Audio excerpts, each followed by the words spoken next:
What's good? It's 3J's. I'm out here at Brian's place in Hernando Beach with Philmyportraits. We recently sat down and discussed the art, the stories behind the art, and the connection he has with the followers who followed his work for years.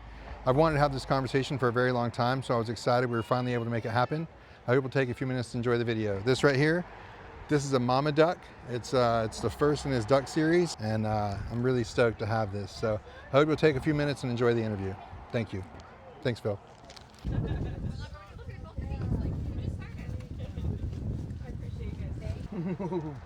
Yo, I need to give you a certificate of authenticity. Okay. Comes with this. All right, I followed your work for a long time, and what I've always been curious about isn't just the art, it's how you became the person who makes it. So I'd love to start at the beginning if that's okay. Yes, definitely, bro. When did you first realize art was something you were drawn to? It was about 2018 when I created my first portrait, and I got a lot of, I posted it online, and it was a pet portrait, and a lot of people seemed to resonate with it, like they were laughing at it. So I was like, all right, cool. And that feeling of people laughing at it was like, oh, that's an endorphin that was released from my art, like in a sense. And I thought about it, like, just imagine if somebody was having a bad day and they laughed 1 second each hour because they saw a portrait of mine every hour. I think that will boost their spirits in a sense. And I felt like art can really impact lives. And that's truthfully the day that I was like, oh shit, this is deeper than just a drawing. And that's truly when I was like, yo, this shit is, it's actually kind of cool. You know, so I started embracing art and I started to study it a little bit more. So I started to look at a lot of artists like Basquiat, like Michael Jean Basquiat. He was known for his raw abstract style. And I got a lot of his books. I started looking into Andy Warhol's, and I was just drawn into their simplicity and their pop and the emotion that it evoked from a lot of people, that I just continued to draw. And I started to gravitate to the emotions of people. So I was like, yo, this is cool. Like, I'm getting an emotion. I'm releasing my emotions through art, and people are getting their feelings lifted up through my art. So I was like, it's a win-win for both of us. So to be honest, I think that's when I like fell for art, like really deep. But I was always an enthusiast my whole life. So as a kid, were you creative? Like, did anybody encourage art when you were young? It's crazy. I think I'm drawn into my style right now. Like, my mom died when I was 7 years old, and my core memories are scarce. But like, one of the memories that I had was her always coloring in a coloring book and doing little doodles. So that's my only memory of my mom. Like, and I think that right there, like, maybe has me drawn to art a little bit more too as well, like subconsciously maybe. So. Do you remember the first time somebody reacted to your art, other than like when someone reacted to your art in a way that you actually felt like it mattered, beyond like the comical of somebody laughing at your art? Yeah, there was this lady. It's weird, man, because I've been privileged and blessed enough to sell over 7,000 pieces of art. And for some reason, I remember everyone's name. Like, it's weird. So this lady, Robin, like, she commissioned a piece for me, and it was of her son who was recently deceased. Like, he got killed in a car accident. And she told me to draw a picture in remembrance of him. And when the picture arrived, it arrived damaged. Like, the glass was broken, and it like pierced a hole through the picture, his picture. And the symbolism that she felt behind that piece arriving like that, and she wrote me, it was crazy. And I was like, wow, I can't believe my art touched her like that. And she ended up commissioning another piece, the same piece of her son, but she just sent me a heartfelt message that was like, it was amazing. And that was like really the first impactful moment where somebody said that my art hit them like in the heart. So Yeah. No, I appreciate you sharing that. Before art became full time, what other kind of jobs did you have? I was a teacher for 7.5 years at Bridgeport Public School. So I got a master's in education, elementary education. I got a bachelor's degree, I got an associate's degree. So I was teaching for 7.5 years. that's pretty much the only job that I've ever had was in the educational field. I was an in-school suspension officer for a few in the educational field, and that's the only job I've ever held. Did teaching teach you anything about what you want for yourself and what you didn't want for yourself?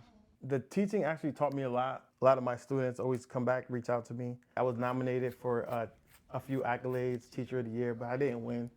But I thought it was all politics, but I should have won. But yeah, a lot of students come back. They reach out to me and tell me, "Hey, thank you for everything you've done for me." And I feel like I impacted a lot of students. But to be honest with you, of doing art, I feel like it's more impactful because not only am I impacting what students, but I'm impacting adults because adults come and reach out to me and tell me how about my art. So it's pretty cool. Was there a specific moment when you decided to bet on yourself creatively? When you're like, you know what, forget everything else, this is what I'm gonna do? Um, no, it was like when I decided to become an artist and become full time. Um, I knew I was going to be successful, and I just felt it. I felt like this was my time to create and my time to draw. And anytime the universe leads me to do something, I'll do it. You know, and I just felt like, Called to it. yeah, I was called to my art. And like I said, I I kept drawing, and I felt like God just kept providing me the people to see my art, and the people who stuck around and have saw my growth in my art are still here. So they've seen me from my infancy until I am right now. So I think it's pretty cool. Would you say the hand-drawn portraits were kind of like what really set it off for you? And if so, how did the hand-drawn portraits begin? Yeah, I actually that is what set it off for me because at first I was just like I said I was having fun, just selling them and making people feel good and getting a reaction. But then once people started like commissioning heartfelt portraits of like, hey, send a picture of my grandma this for her birthday, and hey, could you do my wedding, and moments like that, that's when I realized, hey, these are keepsakes that people are gifting. And then I got booked for a wedding, and I got assigned to do all the seating arrangements. So I had to draw portraits for the brides and the grooms for when they sat down, and I was like, wow, I'm a part of somebody's wedding forever. They're gonna remember this. So that's when I was like, oh, art is taking off, and people are taking it serious. So I'm having fun.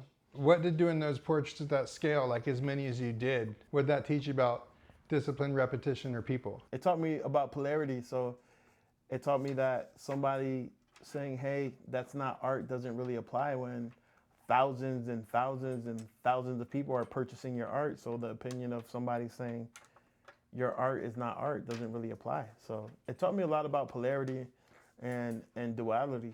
So you got to look at like the yin and the yang and everything.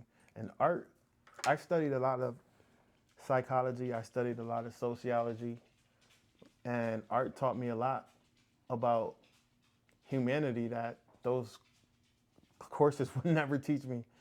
Like art, I feel like art needs to be more studied because it can really change a person's perspective in life just based on the art that you study. Did you enjoy doing those hand-drawn portraits for that time? I had a lot. I enjoy doing the portraits. I have a lot of fun doing them. It feels like I said earlier, every portrait that I draw, it makes it seem like I know the person for some reason. Like, and when I meet them, I feel like, hey, I drew you, and I remember this portrait.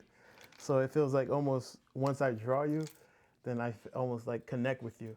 So it's a good feeling, man. And you know what's crazy, John, is for some reason, everyone that I draw and I've drawn, well, not everyone, but most of them, they always invite me to their house. Like yesterday, I had somebody say, hey, you can stay at my house in Kentucky.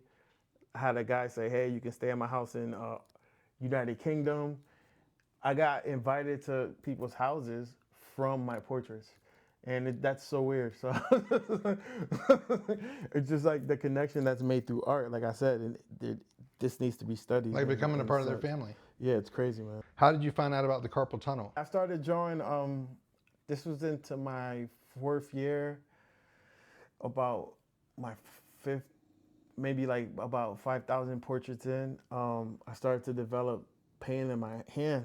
So I went to a doctor, and he diagnosed me with carpal tunnel. So I was pissed because, like I said, he assigned a brace, and he gave me some meds, but I start, like, even right now, like, you can hear the cracking every time I twist my arm, and the pain. Like, if I had to draw a little bit longer, then I will have, like, the pain to stay there. So he wanted me to get surgery, but I'm anti-surgery, so I just didn't do it. So yeah, it was pretty bad, and it's arthritis as well.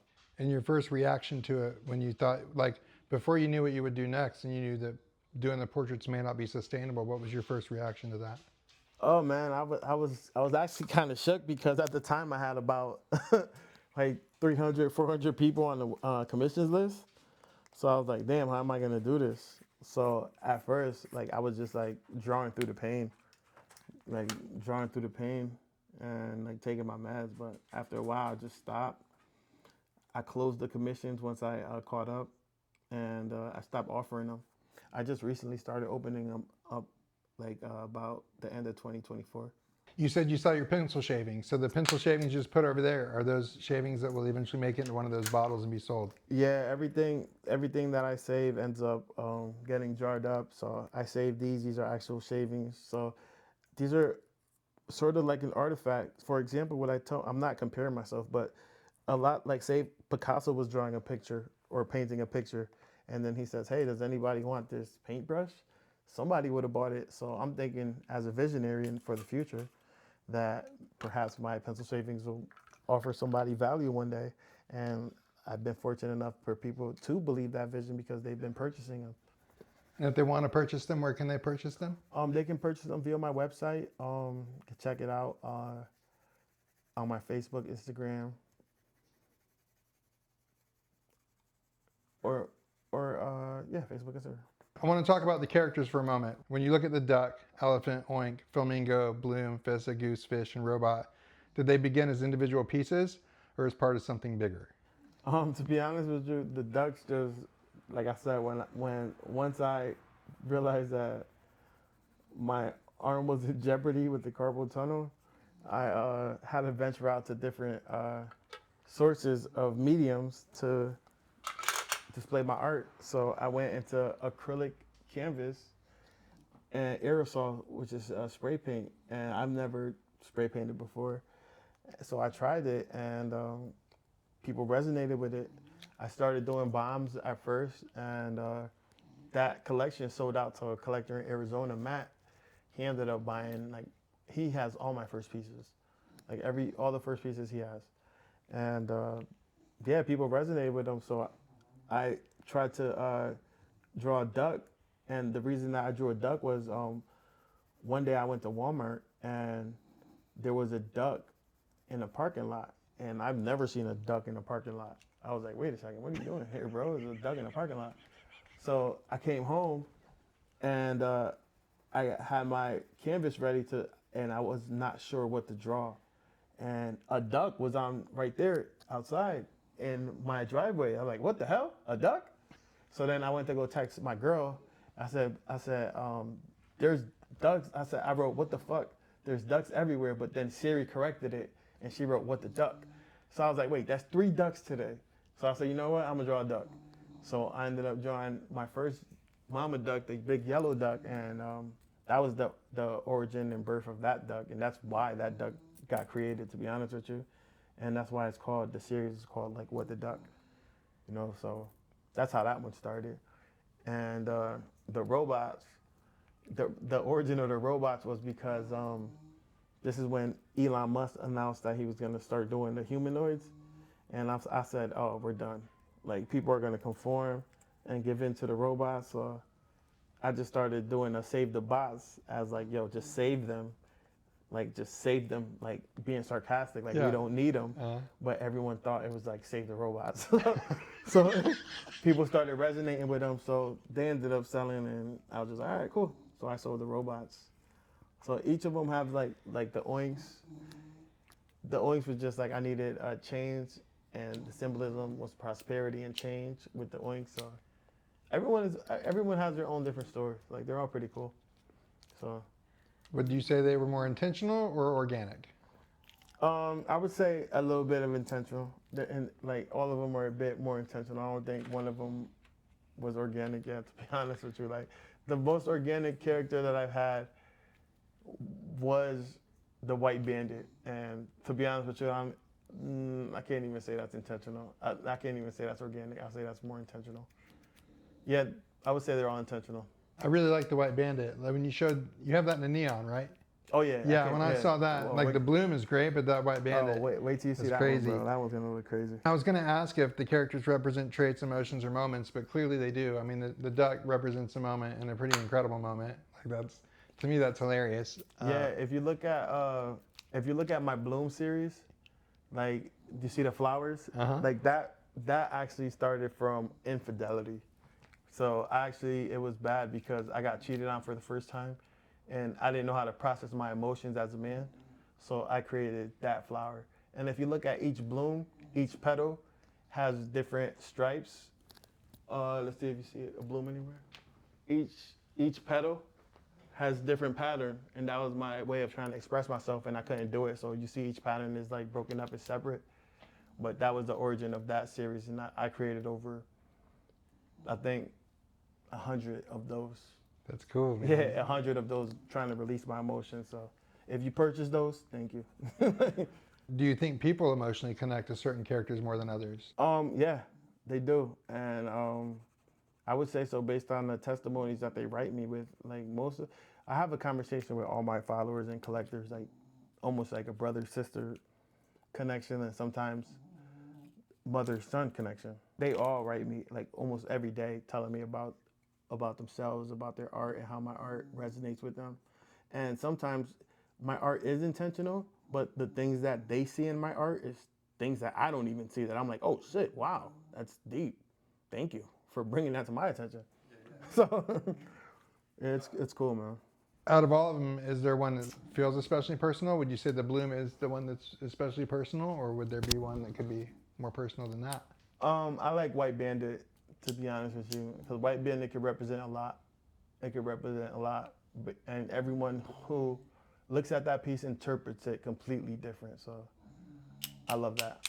And I would say one of my first series, like the bombs, because some of them, like you can see, like it hasn't exploded yet, and that's how I feel like I am, like a ticking time bomb that it's just waiting to explode. So, Would you care to share the story about the White Bandit? uh, White Bandit, if you look at it, it represents a lot. So you see the White Bandit holding a flower full of life, and a flower once it's plucked from out the ground, it's dead. So this guy is plucking a flower, and at that time, to be honest with you, like I was really anti getting jabbed up for COVID. So I felt like White Bandit was the government, and everybody was conforming and getting jabbed up, and that was like me, the only flower. This is what I felt from it. I was the only flower that I didn't want to get. I didn't want to get the jab. So Yeah, that was the government eating everybody up. I feel But that. everyone interprets it differently. So that's my piece right there. I love that piece. Do you think of your characters as individual pieces, or are they all part of the same universe? I would say they're gonna interconnect eventually, but maybe like a multiverse. You know, like not the same universe, but definitely a multiverse. Like they might connect. How does it feel to see one be changed into a piggy bank or a neon or a plush keychain? Like, how does that feel? Does the character change when that happens? Yeah, man, it's surreal, man. It's like bringing them to life. So they're one step closer to the masses. So I feel like my characters are gonna blow up and they're gonna be really big. And it's just fun to see something that came from my brain go into a pencil paper, go into a design, and just take off like that. So that ability is just an amazing ability to have as like humans. So that's cool, man. I just love it.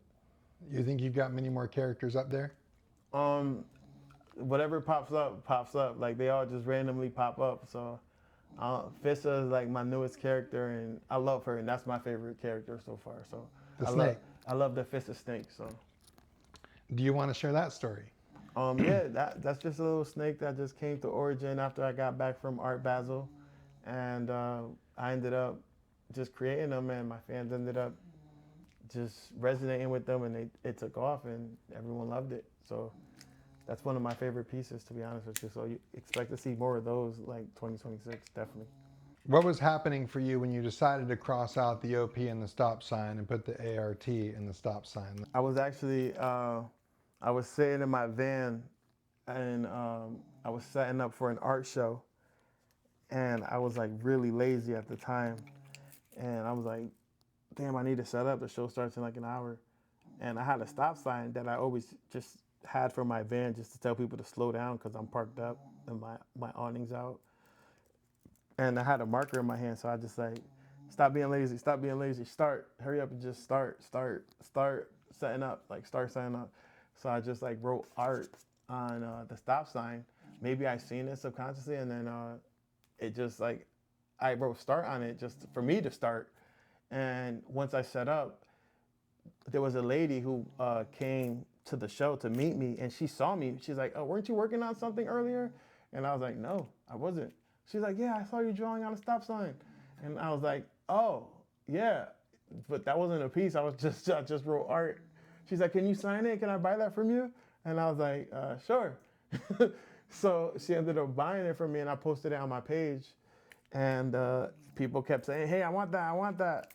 So I ended up selling about under 100 start signs since February of 2025.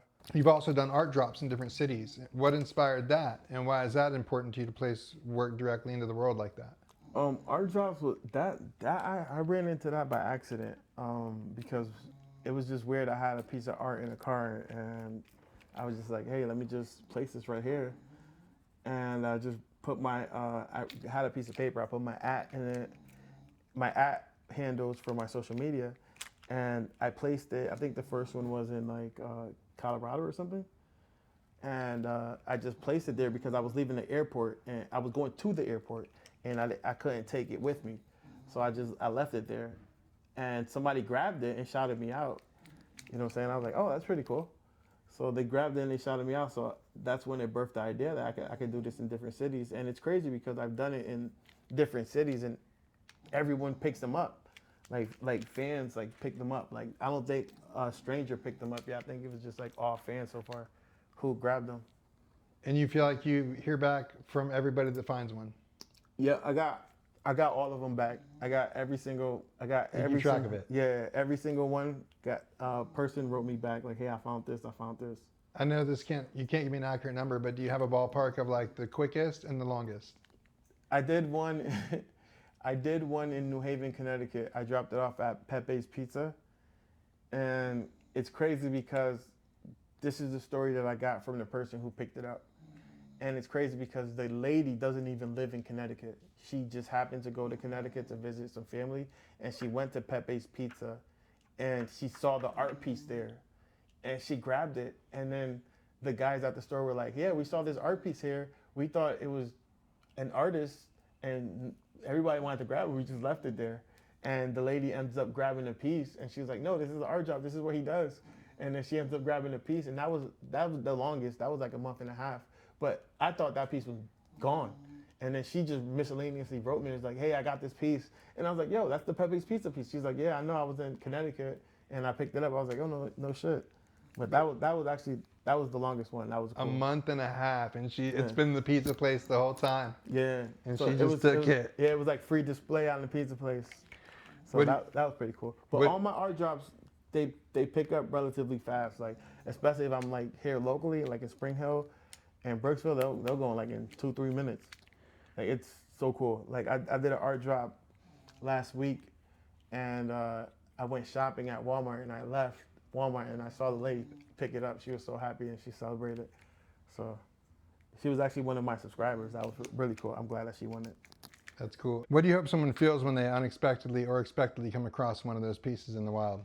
To be honest with you, when somebody grabs it, I hope they feel rewarded as if they won like some money because a lot of my art is taking off, and it's funny to see because the other day I actually saw one of my pieces on eBay, and that was a good feeling.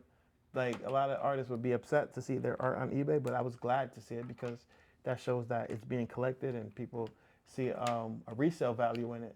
So I was excited. So I'm hoping that when people do find my art, they see a value in it, because a lot of people pay hard-earned cash for my art. So to receive a piece for free that people pay hundreds and hundreds, sometimes thousands of dollars for, like, I hope you feel honored. So that's how I hope that they feel. So.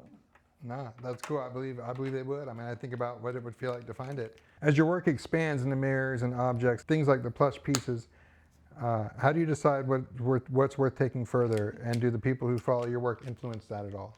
The followers influence 100% of my decisions. So if I post something and a lot of people resonate to it, guess what? Then it's gonna be more of that.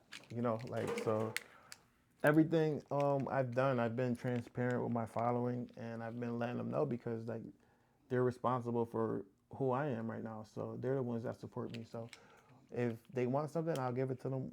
If they want a table, I'll make more tables. If they want more signs, I'll make more signs. If they want more ducks, I'll make more ducks. So yeah, I like having fun, and I like when people resonate to the creations I create. You wanted to do Art Basel for years. Going into it, what uncertainty were you carrying with you?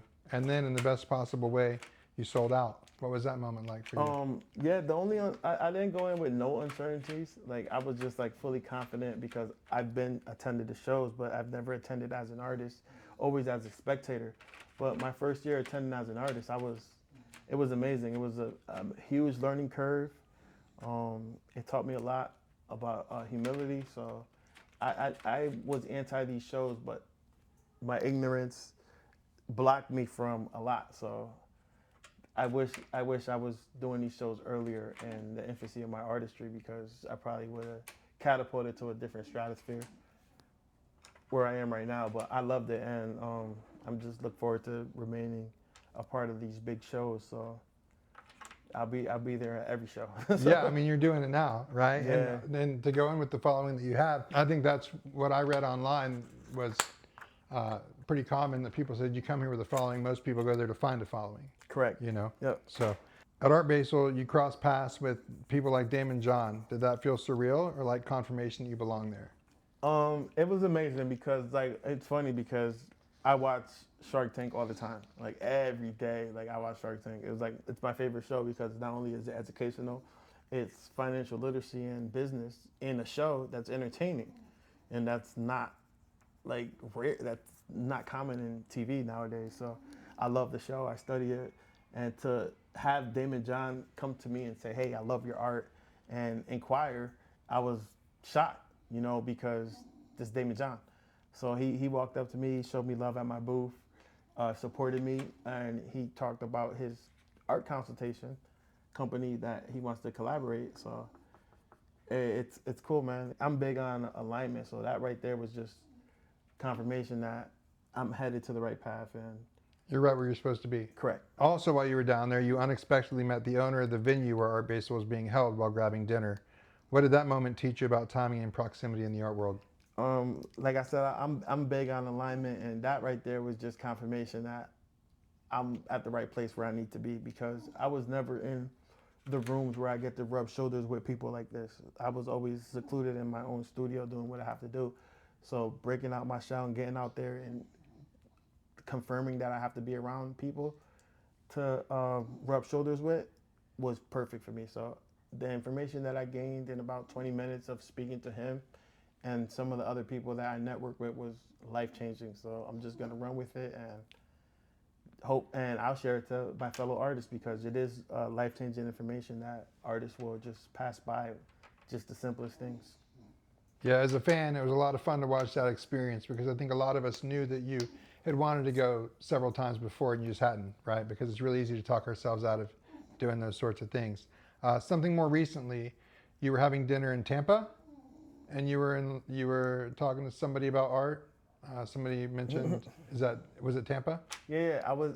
It was New Year's Eve actually. I was celebrating New Year's Eve at Texas de Brazil, and I met Robin, and he was with his wife, and he was a follower of mine, and I don't know how it happened, but we were just waiting to be seated, and I don't know if she brought it up or he brought it up. We ended up talking about art, and then she mentioned. She says to him, she's like, "Yeah, what about that guy who does the ducks that you like?" And then he goes, "Who, Phil?" And I was like, Phil, like Philmyportraits. And then she was like, yeah, it's the artist I follow on Facebook. I was like, yo, that's me. I'm Philmyportraits. And then he was like, no way. I was like, yeah. So I ended up showing him my stuff. He was like, no shit. So he was a fan. He ended up showing me some commissions that he got and some pieces that he brought for me. And that was a crazy moment because, like I said, I'm no secret. I just don't really post pictures on my art page. But he didn't know what I looked like. So for me to have been with him in the same room, and he was a fan that purchased over 4 pieces, was a surreal moment. So that was really cool. It's got to be pretty mind-blowing.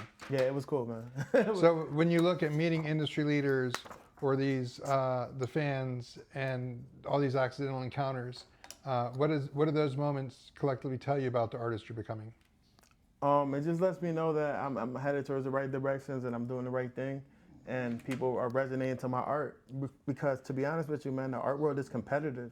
There's a lot, thousands of amazing artists out there. So for people to resonate and like my art is just like it's amazing, man. It's I can't explain it, man. I can't explain it with words. So I created with art.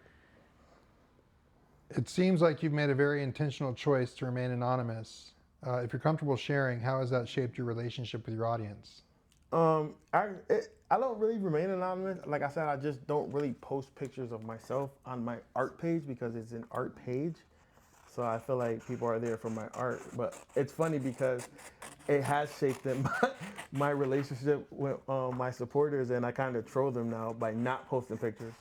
So what they do is I tell them, if you guys want to meet me, then come to one of my shows. And guess what they're doing? They're coming to my shows just to say, hey, I want to know what you look like. Because some of these people have been following me for 7, 8 years now. So once you follow somebody for that amount of time, you build a relationship with them. Right. You might grab me a water, bro? Yeah. You've had a wide range of reactions to your work. How do you personally process feedback that doesn't come from the most supportive place? I built a force field, man. I built a force field that nobody could penetrate. Like, nobody can penetrate my force field.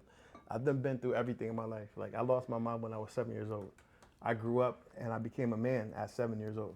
So somebody talking shit about my art does not affect me at all. It's a reflection of them and their projection. A lot of people don't believe in themselves and don't have confidence in themselves.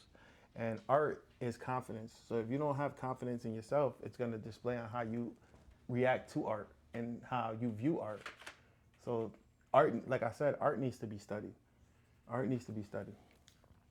So you'd say criticism's never really shaken you or clarified your direction? No, actually, what I do when people criticize me, and I've learned to use that as fuel. So it doesn't even affect me. It just makes me better. And most of the time, like, especially now, we live in a digital era where the criticism is not even criticism no more. It becomes like personal attacks. You know, like, it's not even criticizing the art no more. It's just criticizing the personal attacks because Yeah. everyone behind the internet and behind that keyboard is Arnold Schwarzenegger. Right. Was there ever a moment where you almost stopped? Was carpal tunnel, did you almost stop, or did you just try to find another way, like another medium? Yeah, actually, when I developed carpal tunnel, I actually wanted to stop drawing portraits because it hurt so much. So I took a break, and I thought I could make it just off prints and merch, but I ended up going into canvas and acrylic, and like I said, that took off, and it was easier on my hands and wrists. So I was just thankful that people resonated to my art and every style that I actually introduced, man. It's a real feeling because like it's hard out here for artists, man. Like I go to a lot of art shows. I support a lot of artists.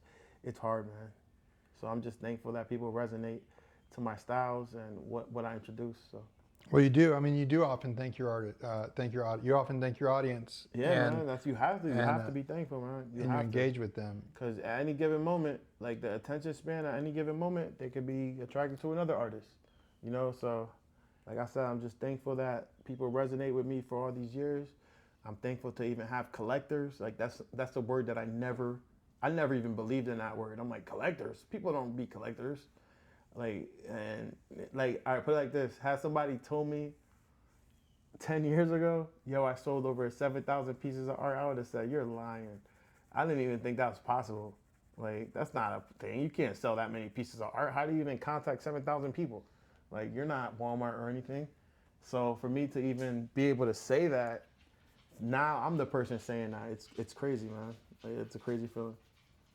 Your audience probably continually surprises you in the way they show up, right? Like you said, somebody drove from Miami for a meeting out here one time. Yeah, I had a show in Port Richey. Yeah, man, it's crazy. Even I had a show in Connecticut. Somebody drove, one of my good friends, Rambo. Well, he became a good friend. I ended up meeting him through my art. So he drove 4 hours from Pennsylvania to my show in Connecticut. I had a show in Forest Grove, Oregon. One of my longtime supporters, Tommy Kappa, him and his wife drove about 8.5 hours from Washington State. So I had a show in Grand Rapids, Michigan. I had people drive 6 hours from Ohio. Like, it's surreal to hear these stories because I'm like, whoa. It's cool, man. It's cool. So for people that don't interact as much but have followed your work quietly for years, what would you like them to know about the person behind your art? I'm a human. I have feelings.